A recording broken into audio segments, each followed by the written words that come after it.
자, 오늘은 성경 개관 시리즈 16번째입니다. 신약 성경을 기준으로 하면은 6번째이고요. 성령의 오심. 그래서 지난주까지는 예수님께서 이 땅에 오신 것에 관한 얘기를 5번에 걸쳐서 했습니다. 그래서 이번 주서부터는 교회에 관한 얘기를 4번에 걸쳐서 할 예정이고요.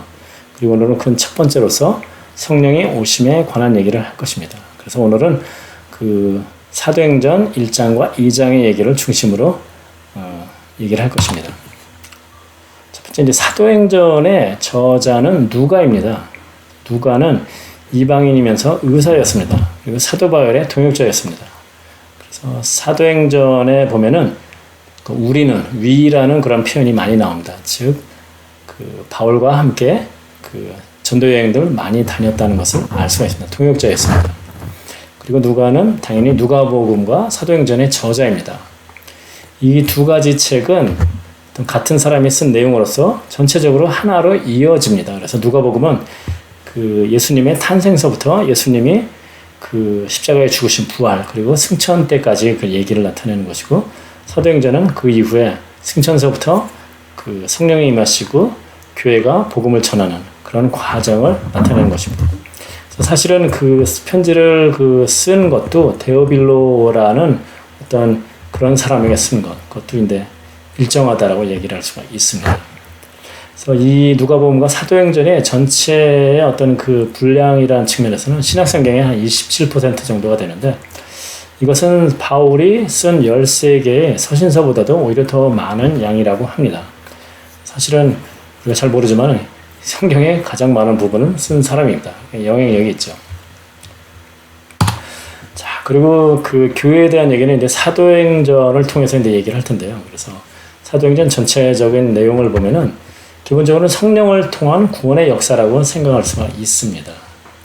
예수님께서 십자가에 죽으시기 전날 마지막으로 제자들에게 그러니까 설교를 해주셨고, 그때 이제 내가 가야만이 성령을 보내실 것이다 라고 하셨는데, 약속하신 성령을 보내주셨습니다. 근데 좀 이따 얘기를 하겠지만, 그래서 성령을 통한 구원의 역사를 나타냅니다. 그리고 구체적으로는 누구를 통해서 라고 하면은 성령을 통해서 세워진 교회를 통해서 구원의 역사가 일어납니다. 그래서 사도행전 전체적으로는 교회를 통해서 성령님, 하나님께서 어떻게 구원의 역사, 복음이 전해지는 것을 일하셨는가를 나타내는 것이라고 생각할 수가 있습니다. 그래서 사도행전에는 이제 두 중요한 인물이 있는데 베드로와 바울이고요. 12장까지는 베드로를 중심으로, 일단 13장 이후에는 바울을 중심으로 복음 전파에 대한 구원의 역사에 대한 얘기들이 나오고 있습니다. 좀 구체적으로 이제 얘기를 해보면은 예수님께서 부활하시고 나서 승천하기 전까지 40일 동안에 걸쳐서 여러 사람들을 만나고 특히 제자들을 만나시면서 제자들에게 하나님의 일에 관해서 여러 가지 얘기를 해주셨다라고 사도행전 앞부분에 나옵니다.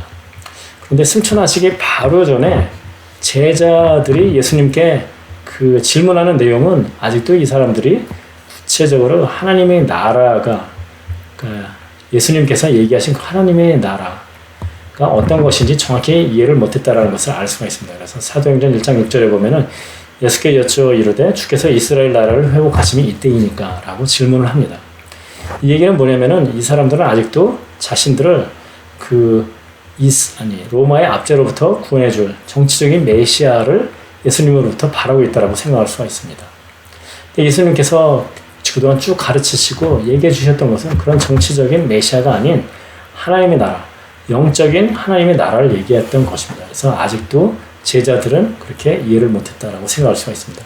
그래서 제가 지난주에 부활에 대한 어떤 증거로서 제자들이 변했다라는 것을 들 수가 있다라고 얘기를 했는데, 정확히 얘기하면 부활한 이후에도 제자들은 정확히 어떤 예수님이 전하고자 하는 메시지에 대해서 이해를 못했습니다. 정확히 얘기하면 성령님이 오신 다음에 성령님을 통해서 이 사람들이 정말 메시아로서 오신 예수님이 어떤 분인가, 그리고 그분이 원하는 것이 무엇인가를 그때야 알았다라고 생각할 수가 있습니다. 이렇게 제자들이 질문하니까 예수님께서는 그런 것은, 하나님의 나라가 언제 임하는 것은 너희가 알 바가 아니고 하나님만 아신다 라고 하면서 명령을 하시니까 너희가 그런 거 신경 쓰지 말고 복음을 전하는 데 힘써라 라고 얘기를 합니다. 그래서 사도행전 1장 8절에 보면은 오직 성령이 너희에게 임하시면 너희가 권능을 받고 예루살렘과 온 유대와 사마리아와 땅끝까지 이르러 내 증인이 되리라 하시니라. 즉 복음을 전하라고 명령을 해 주십니다. 그리고 이것은 누가복음 마지막에 나오는 얘기와도 마찬가지입니다. 그래서 죄 사함을 받게 하는 회개가 예루살렘에서 시작해서 모든 족속에 전파될 것이고, 즉 복음을 전파하라는 명령을 해 주시는 것과 마찬가지입니다. 여기 보면은 이제 모든 족속에게라고, 여기서 보면 땅끝까지라고 하는데, 즉 이제는 하나님의 그런 은혜가 그 모든 족속에게 가는 것인데, 이것은 신약에서만 나오는 얘기는 아닙니다. 사실 이러한 하나님의 계획은 구약 아브라함서부터 시작했다라고 할 수가 있습니다. 아브라함서부터 시작을 했습니다. 그래서 창세기 12장 3절, 처음에 아브라함을 부르실 때 그 하나님께서 약속해 주신 말씀 중에 보면은 12장 3절에 보면은 땅의 모든 족속이 너로 말미암아 복을 얻을 것이라 하신지라. 즉 당시에는 아브라함 한 사람을 불렀습니다. 그 이후에 구약에서는 이스라엘 백성만을 축복해 주시는 것처럼 보였습니다. 그런데 아브라함을 부르시면서부터 모든 족속이 너로 말미암아 복을 얻을 것이라고 얘기해 주셨습니다. 그래서 그 방법론적으로서는 사실은 이스라엘 백성이, 이스라엘 나라가 그 제사장의 나라로서, 그러니까 그 출애굽기 19장 6절에 나오는 너희가 제사장의 나라가 될 것이다 라고 하는 그 하나님과의 중보자로서 다른 민족들도 하나님께로 연결할 수 있게, 그러니까 어떤 하나님의 명령을 지킴으로써 그렇게 나타냈어야 되는데 그렇게 하지 못했죠. 근데 결국은 그것이 예수님이 오시고 성령이 오시면서 명령을 통해서 하라고 명령하셨고, 그걸 통해서 교회들이, 초대교회도 그러고 지금도 우리가 그 명령을 이루어가고 있는 것입니다. 즉 모든 백성에게 그 복이 되는 복음을 전파하고 있는 것입니다. 그래서 복음 전파를 명령하는 것을 보면은 여기서 보면은 죄 사함을 받게 하는 회개라고 얘기를 합니다.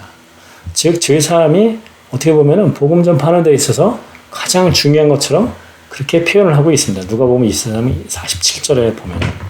그래서 현대교회에 보면은 복음을 전할 때 보면은 하나님께서는 당신을 사랑하십니다. 예수님이 이 땅에 오시고 십자가에 죽으심으로 당신의 죄를 사하여 주셨습니다. 당신은 구원받았습니다. 이렇게 얘기를 하는데, 그때 보면은 죄에 대한 얘기를 정확히 얘기를 하지 않아서, 강조하지 않아서 죄에 대한 회개가 부족한 부분이 많지 않나라는 그런 생각을 합니다. 복음이라는 것은 죄의 회개와 어떤 복음을 믿는다라는 것이 동전의 양면과 같아서 양쪽이 모두 중요하게 강조되고 당연히 회개와 믿음이 동시에 일어나야 됩니다. 현대교회에서는 어떤 복음을 믿으라 라는 그런 측면만을 좀 강조하는 것 같은데, 보시면 아시겠지만 여기서는 죄사함을 받는 회개를 특별히 강조하고 있는 것을 우리가 알 수 있습니다. 자, 그 이후에는 그 얘기를 하십니다. 사도행전 1장 14절에 보면 누가복음 24장 49절에 내가 아버지께서 약속하신 것을 너에게 보내리니 너는 위에서부터 능력으로 입혀질 때까지 이 성에 머물라 라고, 즉 기다리면서 성령을 기다리라고 얘기를 하십니다. 여기서 약속하신 것은 당연히 죽으시기 전날 밤에 그 설교를 통해서 얘기해 주신 성령을 보낼 것이다 라는 그 약속이죠. 그래서 그것을 올 때까지 성에 머물러서 기다리라. 그러니까 이 제자들이 기다립니다. 그래서 사도행전 여긴 14장만을 얘기했지만 13절부터 보면은 여러 제자들의 이름이 나오고 많은 사람이 나옵니다. 그리고 이후 아시다시피 마가의 다락방이라고 알려지는 곳에서 120명의 성도들이 기도하면서 성령이 오시기를 기다립니다.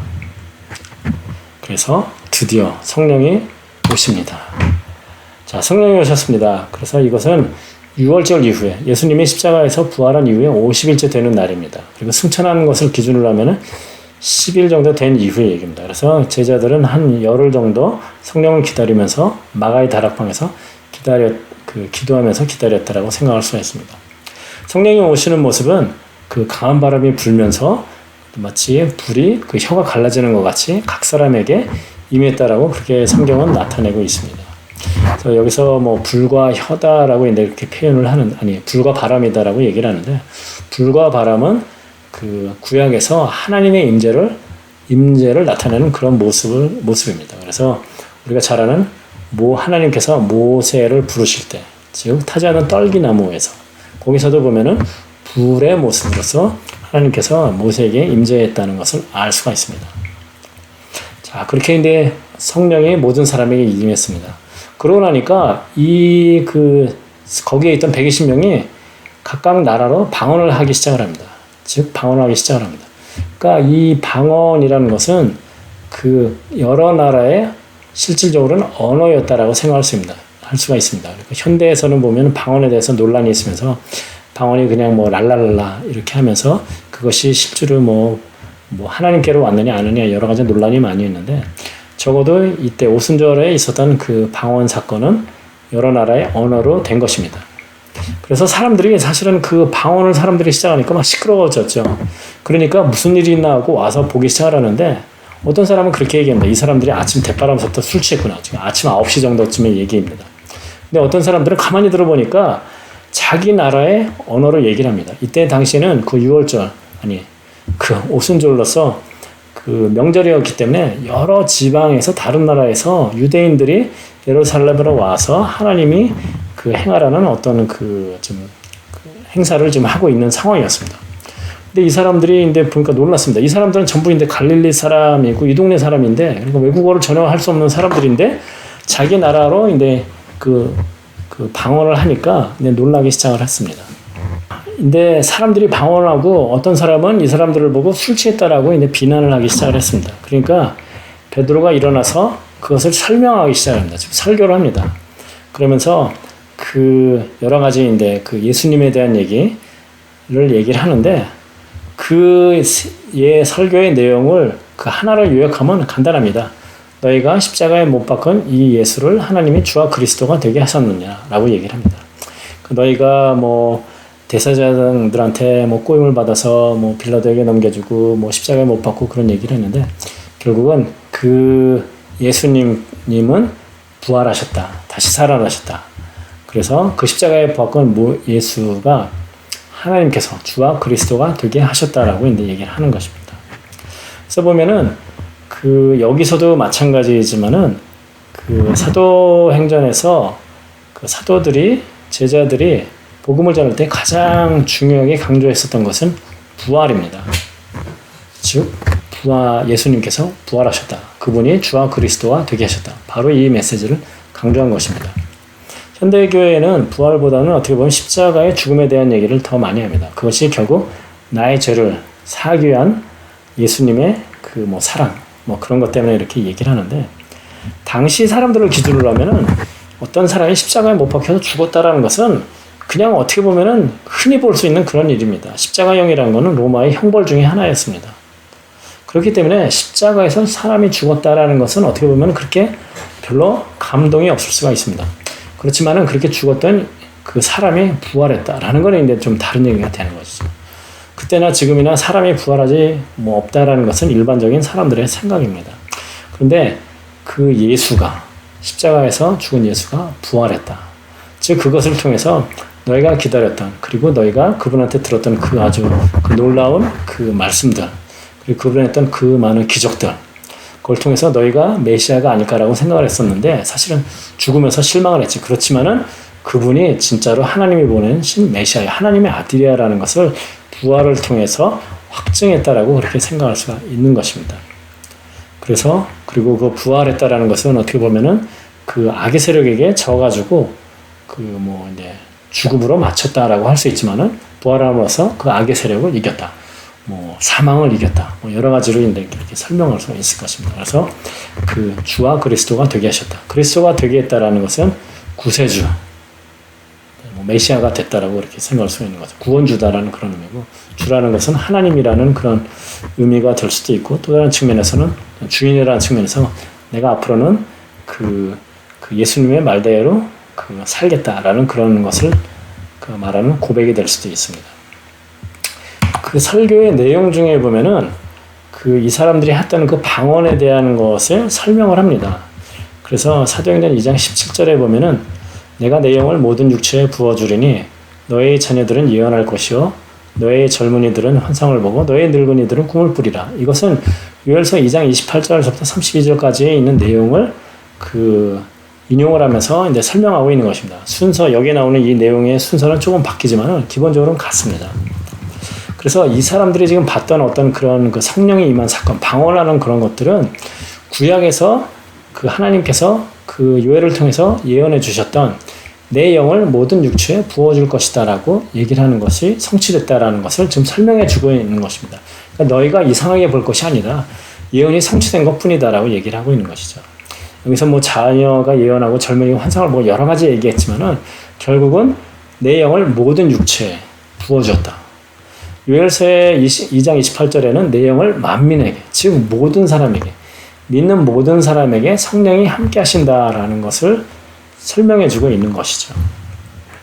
그래서 어떤 뭐 종파나 어떤 교회들은 믿고 난 이후에 성령을 그 받는 것은 또다시 구해서 그런 어떤 특별히 내 방언을 통해서 방언을 해야만이 그것이 성령을 받은 뭐 증거다라고 해서 어떤 구원받는 것과 성령을 받는 것은 이제 별개의 사건처럼 그렇게 설명하는 것도 있는데 여기서도 알 수 있듯이 우리가 구원받는 순간에는 성령이 우리와 함께 하신다는 것을 알 수가 있습니다.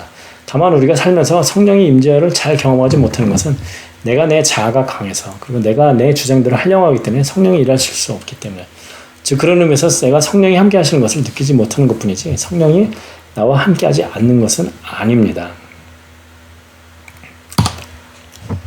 자, 그리고 이후에 그렇게 이제 그 베드로의 설교를 들은 그 사람들은 이제 베드로에게 물어봅니다. 그러면 우리가 어찌할꼬? 내가 어떻게 하면 되겠습니까? 라고 이제 물어봅니다. 그러니까 그 다음 구절에 사도행전 2장 38절에 회개라라고 베드로는 얘기를 합니다. 그래서 너희가 회개하여 예수 그리스도의 이름으로 세례를 받고 죄 사함을 받으라. 그리하면 성령의 선물을 받으리니 라고 얘기를 합니다. 즉 너희가 지금 방금 봤던 그런 성령의 사건은 너희들도 있을 수 있는데 그것의 전제 조건, 즉 구원받는 것에 죄사함을 받는 것의 전제 조건은 너희가 회개를 해야 된다. 죄사함을 받아야 된다라고 얘기를 하고 있는 것이죠. 그러니까 여기서도 마찬가지로 우리가 단순히 십자가를 믿는 것뿐만 아니라 죄사함, 그것을 회개하는 것이 얼마나 중요한지를 이 구절을 통해서도 우리가 다시 볼 수가 있습니다. 예. 구원을 받기 위해서 우리가 먼저 선행되어야 되는 것은 회개입니다. 그래서 제가 그 전에 그 회개가 어떤 것인가라는 얘기를 했습니다. 그래서 우리가 회개라는 것은 단순히 우리가 매일 짓는 죄, 그러니까 어저께 무슨 거짓말을 했고 지난주에 뭐 누구에게 뭐 사기를 쳤고 뭐 그런 것도 중요하지 회개해야 되는 것이지만은 더 중요한 것은 이전까지 내가 하나님 없이 내 힘으로 내 뜻대로 내 마음대로 살아왔던 그런 것을 회개하고 앞으로는 하나님의 인도하신 대로 하나님의 뜻대로 살겠다라는 그런 마음의 회개, 즉 이전에 내 중심으로 살았던 삶에서 하나님 중심으로 살겠다라는 그것을 회개하는 것이다라고 얘기를 했습니다. 그래서 그 누가복음 15장에 나오는 그 돌아온 탕자의 얘기를 통해서도 진정한 회개는 아버지를 떠났던 삶을 그 반성하고 돌아오는 것이다라고 얘기를 했습니다. 즉 그런 회개를 해야 되는 것입니다. 즉 회개를 통해서 그리고 복음을 통해서 구원받고 믿을 수가 있는 것입니다. 자, 그 후에는 그렇게 그 회개를 했는데 그때 당시 한 3,000명이 회개라고 그 복음을 믿었습니다. 구원을 받았습니다. 그 이후에 초대교회의 모습이 나옵니다. 그래서 사도행전 2장 42절에 보면은 그들은 사도들의 가르침에 몰두하며 서로 사귀는 일과 빵을 떼는 일과 기도에 힘썼다라고 이렇게 얘기를 하는 건데 여기에 뭐 사도들의 가르침에 몰두했다. 뭐 어떻게 표현하면 잘 들었다라고 생각할 수 있는데 그런 측면에서 나도 뭐 매주 뭐 교회 가서 목사님 설교를 들으니까 뭐 비슷하네 라고 생각할지 모르겠지만 전혀 그렇지가 않습니다. 우린 지금 2000년 전에 얘기를 하고 있습니다. 당시에는 성경이라는 게 없죠. 당연히 회당에만 두루마리로서 성경이 하나 이렇게 있을 정도입니다. 즉 당시에 성경을 알고 싶다, 성경에 대해서 궁금하다라고 했을 때는 어떤 다른 선생의 가르침을 들을 수밖에 없습니다. 지금 예수님의 가르침을 들을 수 있는 유일한 방법은 성경이었기 때문에 사도들의 가르침을 듣는 것밖에 없습니다. 그래서 그 가르침에 듣는 것에 힘을 썼다라는 것을 알 수가 있습니다. 그래서 그런 어떤 그 하나님의 말씀을 더 알아가려고 노력하는 것들, 단순히 구원받은 이후에도 그 하나님의 말씀을 알려고 노력하는 것이 굉장히 중요한 것입니다. 그것이 바로 초대교회가 힘쓴 것입니다. 서로 사귀는 일과 빵 떼는 일과 기도에 힘썼다. 여기서 빵 떼는 일은 예수님께서 십자가에 돌아가시기 전날 그 명령하신 그 빵을 떼면서 그 다음에 포도주를 통해서 내 살이고 내 피다라고 했습니다. 예수님의 십자가의 어떤 그 사건을 그 설명해 주시는데 이 빵을 떼는 것을이라는 것은 즉 그 상만찬을 하는데 즉 예수님의 십자가에서 죽은 것을 기념하는 일에 힘썼다라고 생각할 수가 있습니다. 서로 사귀는 일은 그냥 일반적으로 우리가 생각할 수 있는 코이노니아, 성도 간의 교제라고 생각할 수가 있습니다. 요즘에 뭐 단순히 밥을 먹는 그런 수준 이상이 되겠죠. 그래서 사실 사도행전 2장 42절 이후에 나오는 구절들을 보면은 믿는 사람이 다 함께 있어 모든 물건을 서로 통용하고 또 재산과 소유를 팔아 각 사람의 필요에 따라 서로 나눠주며 날마다 같이 하여 성전에 모이기를 힘쓰고 집에서 떡을 떼며 기쁨과 순전한 마음으로 음식을 먹고 즉 어떤 그 떡을 떼고 음식을 나누고 하는 것들이 어떤 그 목적이 있고 그 교회를 위한 것이다라고 생각할 수가 있습니다. 그리고 당연히 그 초대교회는 기도에도 힘썼습니다. 그래서 어떤 목사님들은 그 초대교회는 기도에 힘쓰는 뭐 교회였다라고 기도에 특히 강조하는 경우들이 많이 있는데 기도에 마찬가지로 힘쓰는 교회였습니다. 그리고 사도행전 2장 47절에 보면은 그 백성에게 칭송을 받으니 주께서 구원받는 사람을 날마다 더하게 하신다라고 얘기를 합니다. 즉 이렇게 뭐 자기 재산과 소유를 팔아서까지 사람들에게 나눠주고 필요에 따라 나눠주고 떡을 뗀다라는 건 믿는 사람 안에서만 했다라는 그런 의미는 아닙니다. 2000년 전에 중동 지방에 얼마나 먹고 사는 게 힘들었겠습니까? 우리는 하루 세 끼 먹지만은 세 끼 먹는 사람이 몇 명이나 됐겠습니까? 예수님께서 우리에게 일용할 양식을 주옵시고라고 기도하라고 가르쳐 주셨을 때 우리는 그것의 의미를 뭐 진정으로 느끼기가 힘들지만은 당시 사람들에게는 정말 가슴에 와닿는 날마다 우리 먹는 것을 어떻게 해결해 주십시오라는 그런 기도가 너무 간절하게 나왔을 것입니다. 바로 그런 사람들하고 같이 음식을 나누고 떡을 떼한다. 당연히 이런 것을 통해서 교회 다니는 사람이라고 할 수가 있겠죠. 백성들에게 칭송을 받고 그걸 통해서 구원받는 사람들이 날마다 더하게 하십니다. 라고 이렇게 얘기를 했다라고 할 수가 있습니다. 그래서 우리가 복음을 전하는 것도 중요하지만은 더 나아가서는 교회가 어떤 그런 그 사랑의 모습, 은혜를 나타내는 모습을 통해서도 어떤 그 복음이 전해지고 그 교회가 부흥 발전하는 것도 이룰 수가 있을 것입니다.